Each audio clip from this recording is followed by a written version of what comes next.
Portugal, there's a YouTube show full of fun facts you need to know. Hola, bon dia, alegria. Munson here with the Good Morning Portugal show. Not a live stream, a recording offline, because this one could get spicy this morning. Probably more to do with me and a certain Leon, who I'm quoting up in Porto, here in Portugal. We're talking about AIMA.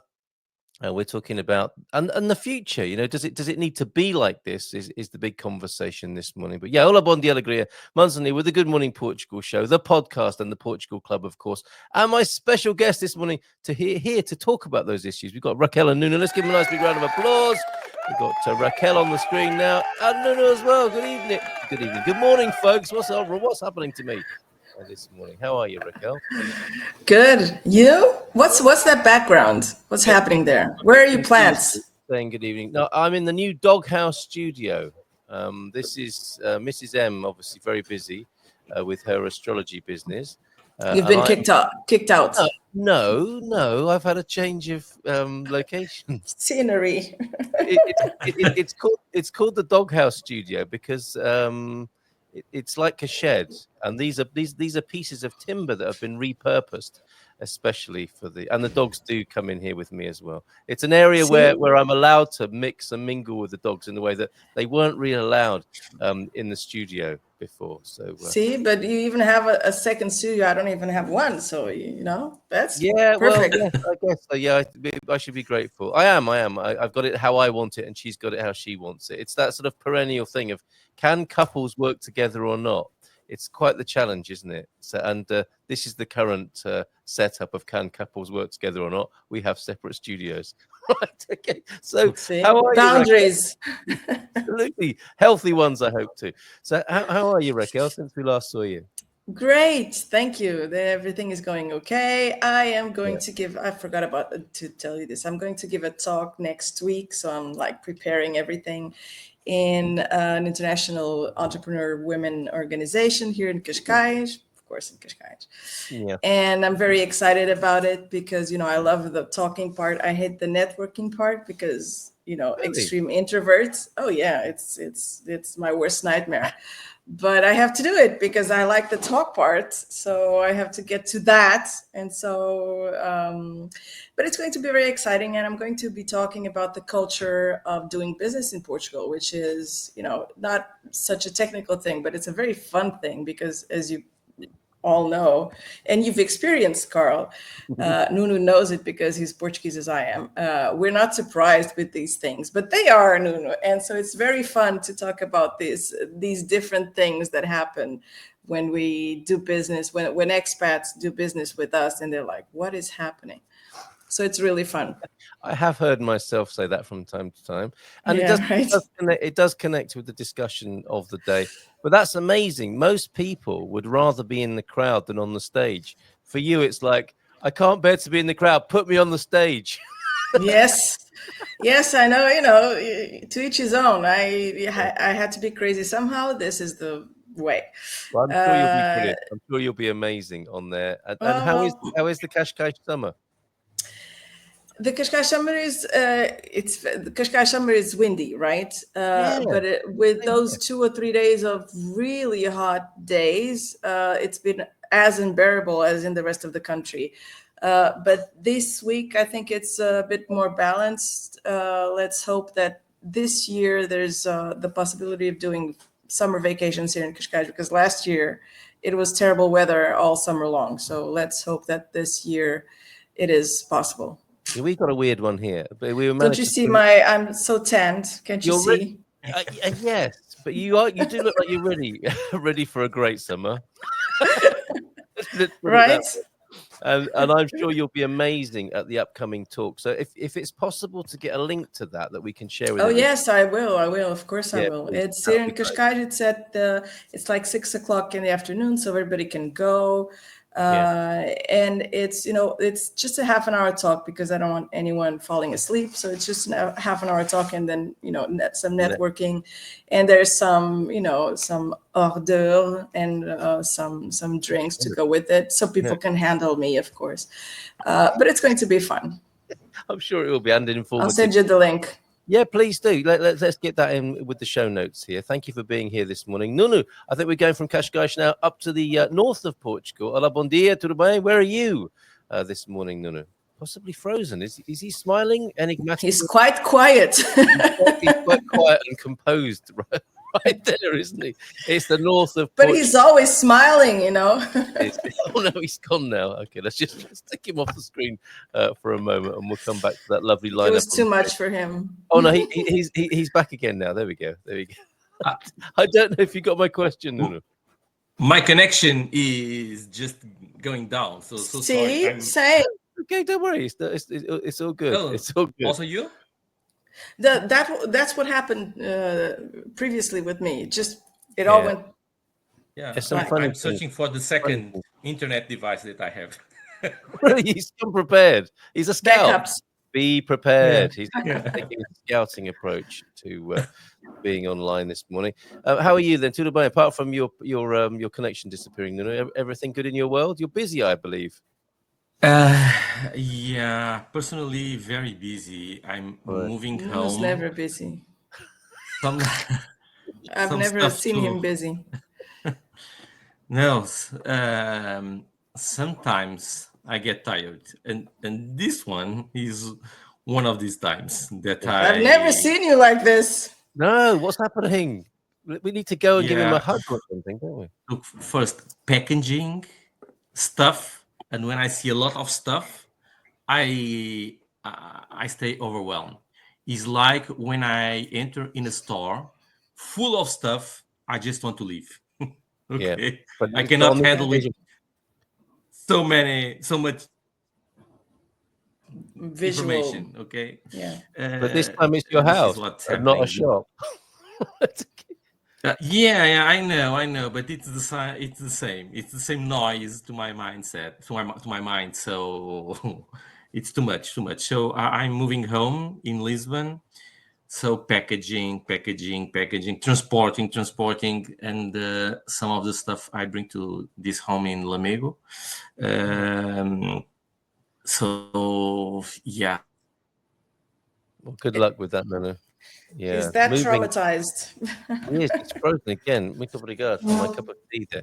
Well, he'll come back in and join us, I'm sure, in just a moment. Oh, he's back there you again now. Well, good luck with that. Thank you. We'll start with that. It's a stressful thing, moving house, Yes, it and it is. sounds like you've got a complicated setup, and you're still trying to run a business as well. So we're right behind you with this. But Thank like you. real behind you. You can't see us. Way We're just behind here you. like cheering you on. But we are sending love and moral support. Thank you. And I just wonder if today's conversation is just going to be all too much, because this is a topic I want to address today. The background, the context. You know about all the things that are going on with citizenship and how some foreigners are getting a bit jittery about their future in Portugal. In that backdrop, we have. And it's not going to be all about that. I want to just give this bit of background to go into a bigger question for the future of Portugal, if you like. And that's why it's saying on there, hold on a minute. I thought this was Portugal, not Peru. Peru is Turkey. So that's my little joke there. We're talking Turkey. We're talking the future of Portugal with Raquel and Nuno, our Portuguese friends here. And this is the context. During the first half of the year, 1,117 complaints were filed with AIMA. That is, of course, now everybody knows that CEF became AIMA, Agency for Integration, Migration and Asylum, a number that reveals a continuous increase in complaints over the months and the worsening dissatisfaction of foreign citizens who have to play an interesting game of like not making too much of a fuss, because we're very grateful to be here. We don't want to stand out and sound bad. But I think people are getting a little bit tired of basically being treated quite poorly. And I think it's being put well here by a certain Leon, who I do know, up in Porto in Portugal. And this is what he said. If I take that off the screen and we can go to a bigger blow up of his comment in the Portugal news. With all due respect, and as an organizational and business consultant, and that's why it's good to be talking about this with Raquel and Nuno this morning. They run businesses. They know how businesses operate. So with all due respect, and as an organization and business consultant, the fundamental issue with AIMA and many other agencies and businesses, I think he's referring to Portugal here, is a lack of commitment to integrity and accountability. Nowhere do I hear the leadership or management taking ownership and responsibility for the failures of the system without blaming on someone or something else, and systematic failure of people being trained to do what they said they would do by when they said they would do it. As a result, there can be no authentic commitment to excellence, personal pride, and accomplishment. In the absence of leadership and accountability, agencies and businesses live in a swamp of overwhelm and victimhood. I think that's familiar to us, constantly blaming the circumstances for the lack of workability. This is not complicated, says Leon. Integrity requires the willingness to be responsible, as well as the personal pride in being held to account for a standard of performance that many other countries, agencies, and businesses flourish in. Until integrity and responsibility become a national concern, until there is real leadership, Portugal and the citizens of this amazing country, and I'm glad he said that. He's talking about what we love about being here in the culture, if not this part of the culture that he's spotlighting, will continue to be stuck in the story. This is what I want to discuss. Can we move beyond this, Nuno and Raquel? Isso não é possível in Portugal. Without integrity, nothing works. So first of all, Raquel, what do you make of this comment made by this man up in Porto this morning? Spot on, unfortunately, and we all know too well. It's one of the items that I'm talking about in my talk. It's the scarcity mindset. Is the Isso não é possível in Portugal, is when someone asks you, how are you doing? Is, vai se andando.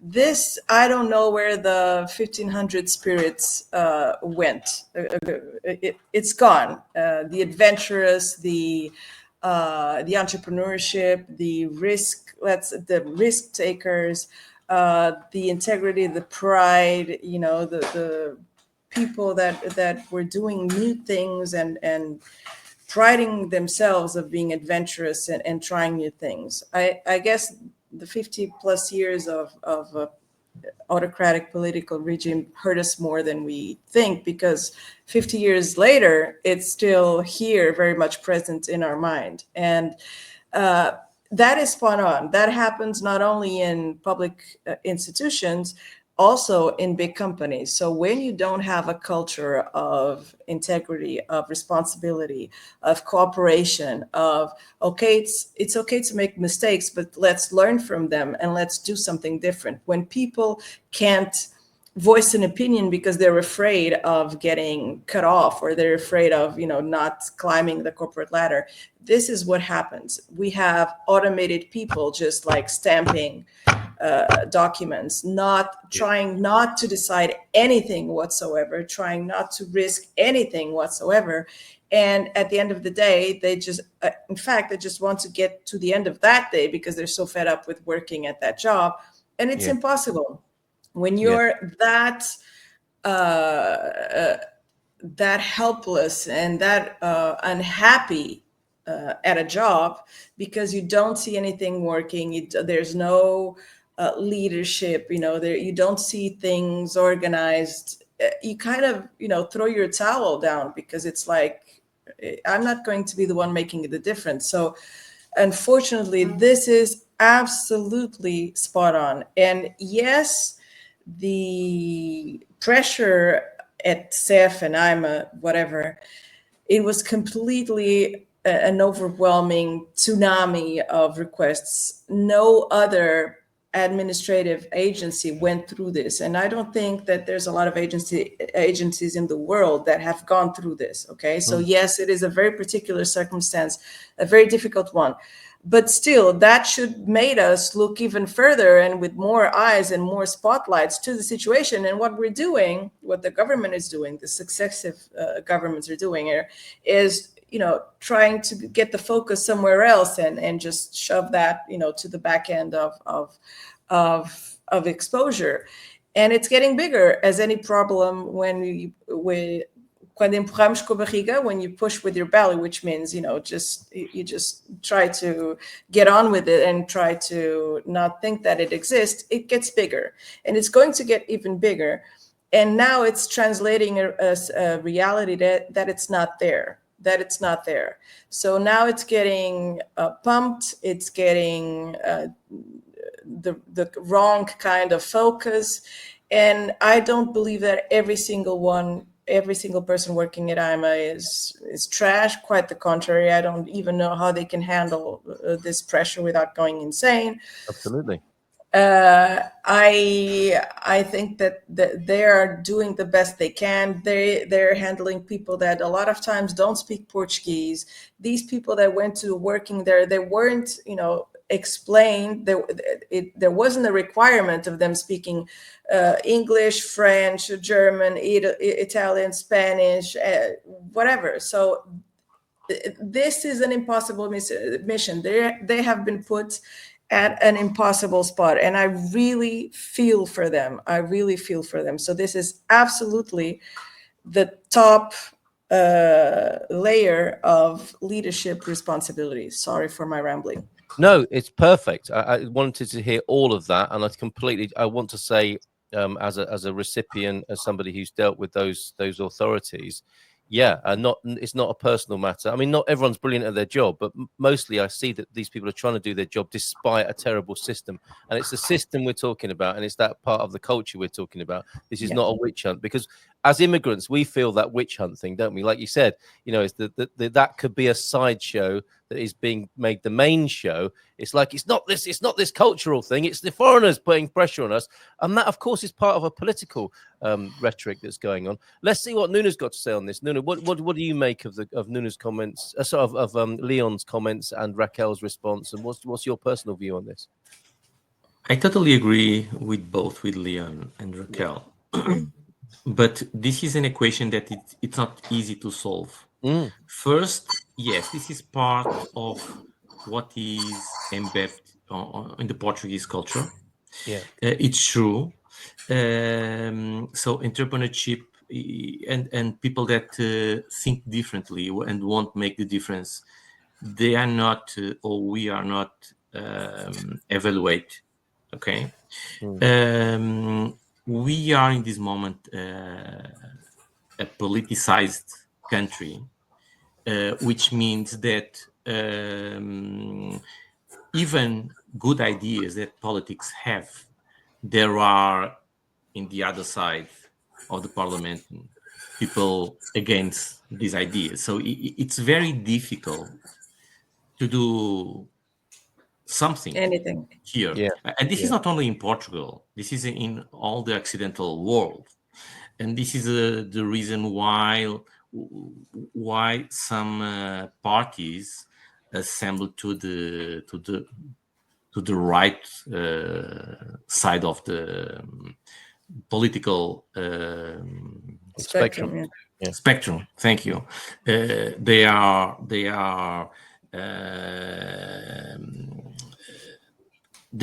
are receiving more adepts from the population, is because the system is not working.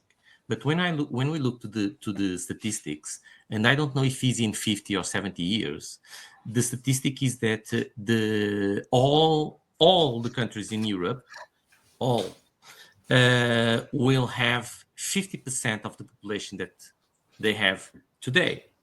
So this means that we need people. Yeah, you can search for the statistic, Carl. I saw your.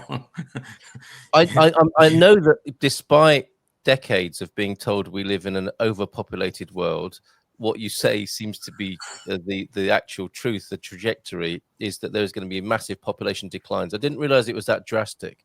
So in 50 to 70 years, we're going to have half the population we have now in European countries, or many of them. Right. Yes, and you and I, Carl, we both will contribute to these statistics. Maybe not Raquel because she's younger. So he's 29.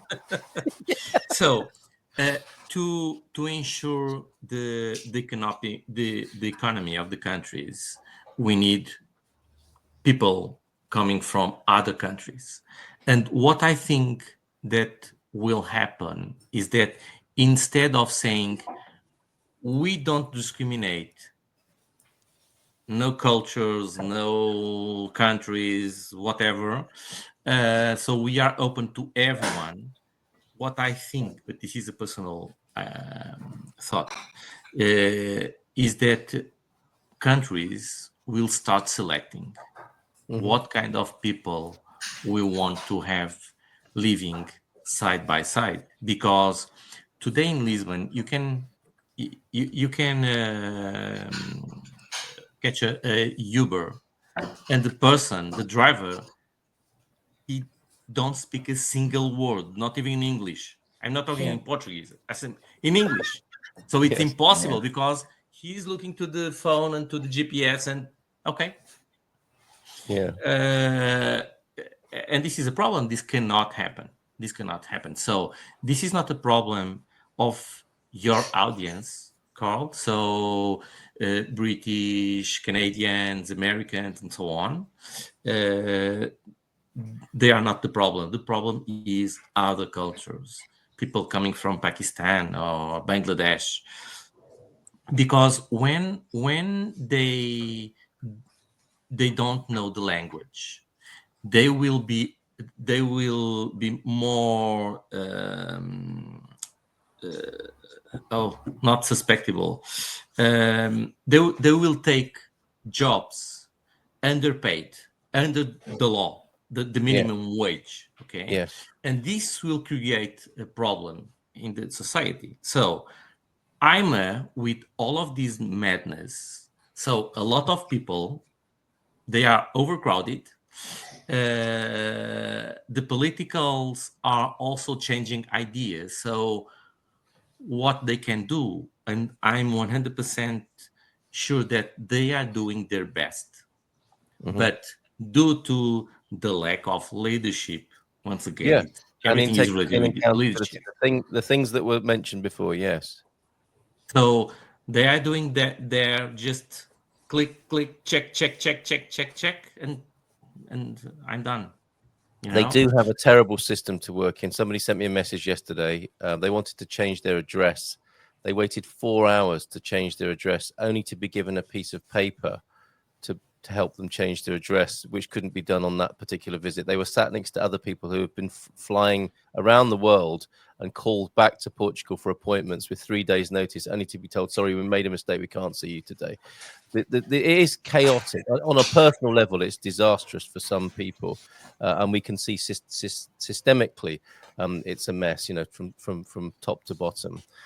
The big question, if things are going to change, and I hear you're pointing towards a sort of qualitative change of immigration, but let's say that stands a chance of happening. It won't happen in the culture we've got, will it? In a system that doesn't have any leadership, accountability, or integrity, whatever system politically gets imposed or passed, it's not going to, the rubber's not going to hit the road. There's going to be a load of political rhetoric on one side or at the top, but those changes aren't going to come about. And that's the big question for me, is, and this is a thought I want to share with you. Is the quality of life we're enjoying here a result of that? It's not possible here in Portugal. Is it like a weird side effect that politically, bureaucratically, Portugal is a big old hot mess, and at least we've got the weekends and the festas, and we take refuge from our horrible jobs in the evening and at the weekends and in our holidays, and that's what we all love. Portuguese people love that. People coming here love that culture. Is it like, do those two go together? Are they inextricably linked? Or could we possibly have that culture we love and a system that works with integrity, accountability, and leadership? And if this is right, what I heard you say, Raquel, can we get back to the spirit of 1500? Because it did occur to me that Vasco da Gama, if he was to look at the how AIMA's working and the politicians, it'd be like, I did not sail around the world for this. For this. Exactly. So is the culture we've got like a dysfunctional, we like the upside because of the dysfunctional shadow side, or is it, can we have both? Can we have a brilliantly functioning bureaucratic system, a better one at least, and the culture and that we love here in Portugal, that we love both as natives and as the newcomers. Raquel, what do you think? Absolutely, we can. And there's a lot of areas where that is noticeable. The Portuguese keep having these strange hubs of crazy success, like the unicorns and startups and technical, Via Verde all over again and all of that stuff. So yes, that is absolutely possible in a lot of ways. And we keep seeing those examples. Unfortunately, the bigger the machines, the slower they move. The government and the big banks and the big corporations. I always, remember those big dinosaurs. Not the raptors, that they moved quite quickly, but those other big ones that they take 2 hours to take one step, and it's like that. So what is pushing this country forward towards technology and innovation and all of that is the private sector, completely the private sector. And then sometimes the government, or in some parts of the government, they wake up and they see, let's take advantage of this and let's get together. Let's join them. Let's not go against them. Let's join them. But the fundamental thing with the government is the sheer size. Even if everyone was in agreement, the sheer size of something, the dribble down of a decision, it takes months. And now you have people that are changing every week and that have different ideas. So it's completely physically impossible to have a chain of decision that actually gets to the bottom line and gets executed properly. So I think now it's impossible. And what I think should happen, but impossible again, it's an illusion, is the politicians. And since we're going crazy here with Chega being like the second political force now, since we're going crazy, let's go crazy and let's take advantage of that craziness and let's really rethink the system. Let's really rethink. Let's put it in not democracy. Again, I'm not going crazy, but let's really rethink the system in the sense that everything is gone to SHIT, right? Yeah. So then let's look at the structure itself. Let's throw it in the bin and start all over again, because we can do this. And this has been done in several other cases.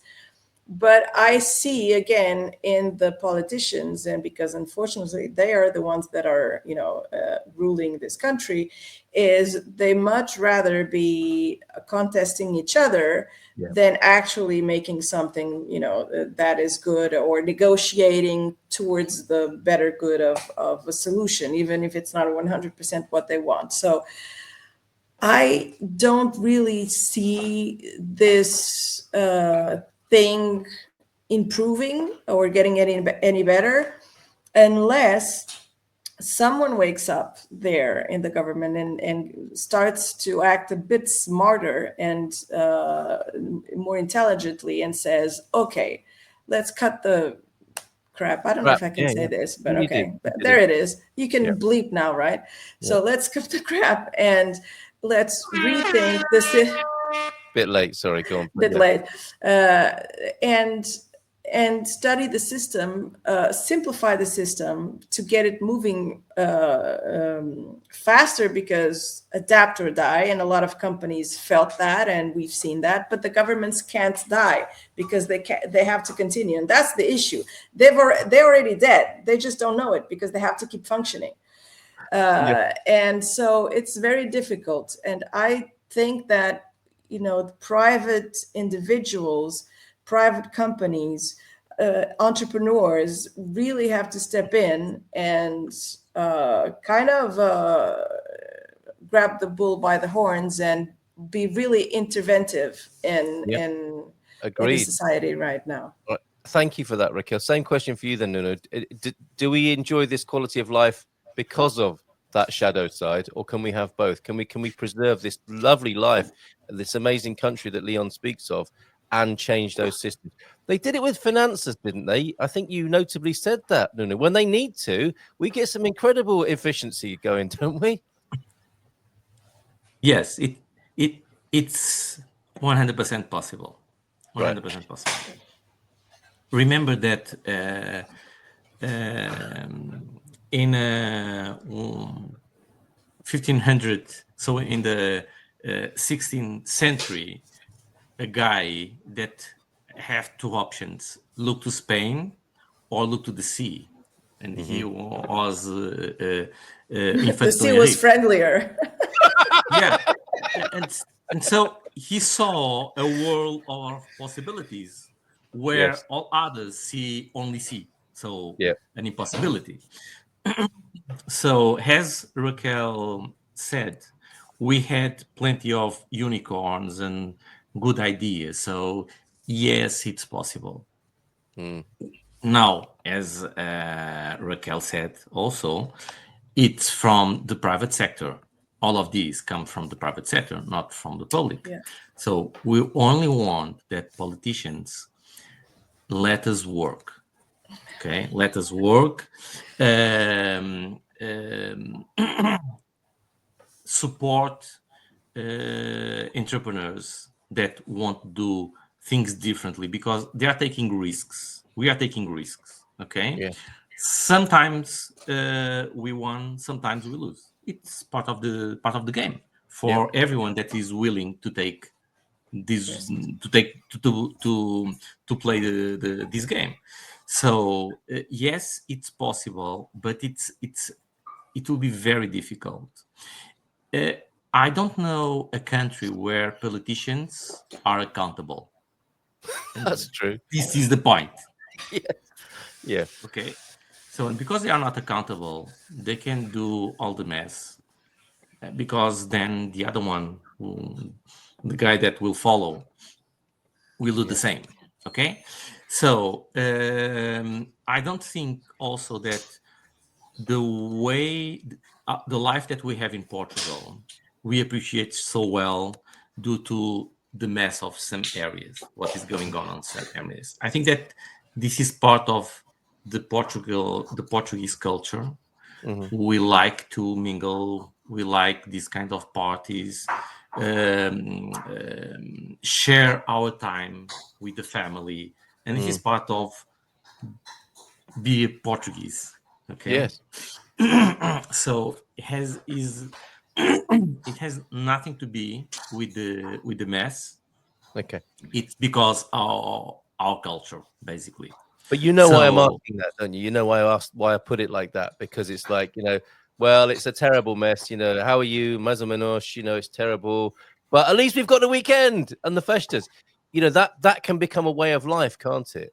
Until we have these sorts of conversations and different views of seeing things, I think. Yeah, but I think that this mindset is a consequence of the dictatorship. Okay. That people, we all are conditioned to think at a lower stage.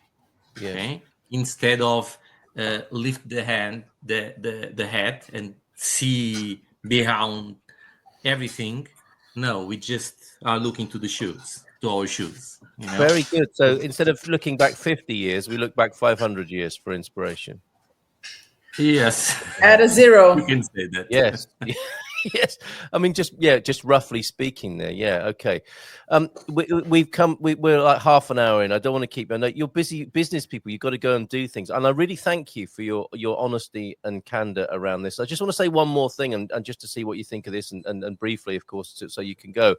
But there is also, as well as the entrepreneurs in the private sector, there's another force in Portugal or power or possibility, and that's the foreigners. We're at least 1 in 10 of the population. And I think we share, you talked about how the entrepreneurs take risks and it might not work. It might work, it might not work. It's the same for people moving here, isn't it? They're brave as well. They're explorers, aren't they? They've got the spirit of 1500, I think, largely speaking. They've uprooted themselves. They've put in themselves in a new culture. They're taking risks. It might work, it might not. I think they share your and most Portuguese people's dream of living a happy and successful, peaceful life here in Portugal. So I think that's, there's a call to action, I think, with the foreigners, isn't there, with all their intellectual capital, their experience, to be part of the spirit of 1500 and say, come on, we can do this. We love your culture. And we can also see some of the challenges and difficulties here, like Leon has laid out, and we would be delighted to help with that rather than be victims of it. We would be delighted to play our part. We want to play our part. We want to contribute, but you're not making it very easy for us. So do you welcome that, Raquel? Yes, but as you said and unfortunately experienced yourself, Portugal is making it difficult for any foreigners coming here and creating businesses. And it's not only the cultural side of business, which is very different. And it's also the level of service, which is very different from the US and the UK and other countries. It's also this, what Nuno was talking about, this scarcity mindset, this not believing in the future. And then some fresh eyes come in and say, wow, look at this, look at all of these amazing possibilities. And we had it all along, and we just never had eyes to see the potential and what it could be. And so what I see now is a lot of, if you drive around the country, now you see a lot of, and if you look to your left and to your right, a lot of agriculture fields that were once abandoned and now are like berries and other agricultures that in fields that were completely abandoned because agriculture in Portugal is completely wrecked. And then foreign investment came in, saw the land and saw the possibilities, and of course with money, because that's the one thing that Portuguese don't have is money. And we have to make do with what we have, and we have the culture of desenrascanço, right? Yeah, but we can only get so far. You got too good at that, right? Some would say too good, because then you get used to everything turning out okay in the end, so you don't really progress to doing, getting a better structure to function. But mainly, no Portuguese has enough money to invest properly. And, money makes more money. And so if you have money to invest in a piece of land and get in agriculture with the technical abilities to produce, to watch the weather conditions, the water, this and that, of course, you're going to get a great production. And Portuguese people simply don't have the money to do this. So what I really would wish is that all of this expat community coming in would not give up on the country, in the sense that it's going to be difficult. It's going to really be hard to get through. But once you do, and because you have the money and the willpower and the mentality to get there, you would never be as successful here as you would be anywhere else, because it's a world of possibilities here in Portugal. Yeah. So my message is, it's really a test. It really is a test. But if you do stick to it, you can not only make a lot of money, because there's a lot of money to be made here. You can live in a country that is safe, that has great health conditions, that has great food, that has great everything. And maybe that is a bit of the price, is the resistance tests that we make to every expat. Don't give up. There's a lot of money to be made. And Portugal really needs that money and that mindset to evolve. These past 10 years are a testament to that. If you walk around the streets of Lisbon 10 years ago and now, it's a different country. And that is because a lot of foreign investment came in. And I'm sorry about all the people that lived there in houses that were falling apart. Those are not conditions to live in anyway. But I worked there for a lot of years, and I was afraid to get out of my building because I was mugged.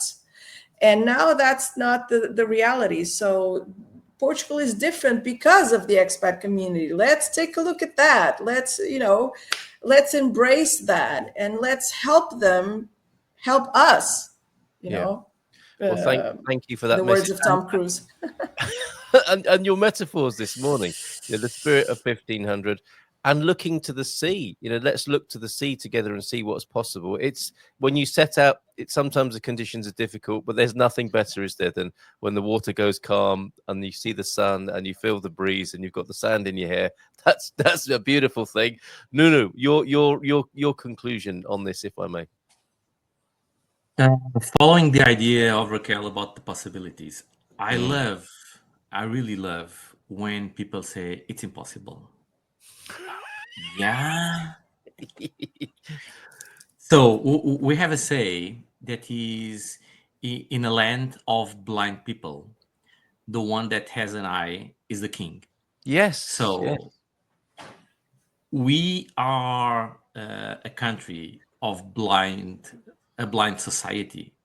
So when someone just challenge the status, usually has success.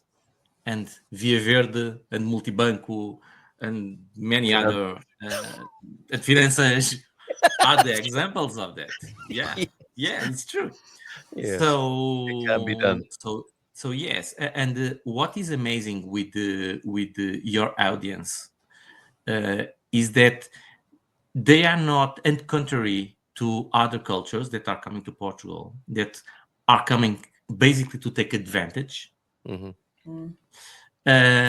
They want to give back, to True. say thanks to the society. So I think that we have the ingredients necessary to change the country. Yeah, I so really believe in this. I'm with you, and we can return to Leon's words, can't we? To bring leadership, accountability, and integrity into the mix would be no bad thing. And he's certainly a great example of one of these foreigners who's ready to bring that and to talk of that and to help. He really wants to, but he's been frustrated, and that's why these words, they echo in his ears, and he's not happy about it. Isso não é possível in Portugal. So I think we've addressed that fairly and squarely, and I thank you both for your wonderful contributions on that. Have a great day. Thank you very much for being here, and we'll see you again next month. Here's some applause for you. Ciao, ciao. In Portugal, there's a YouTube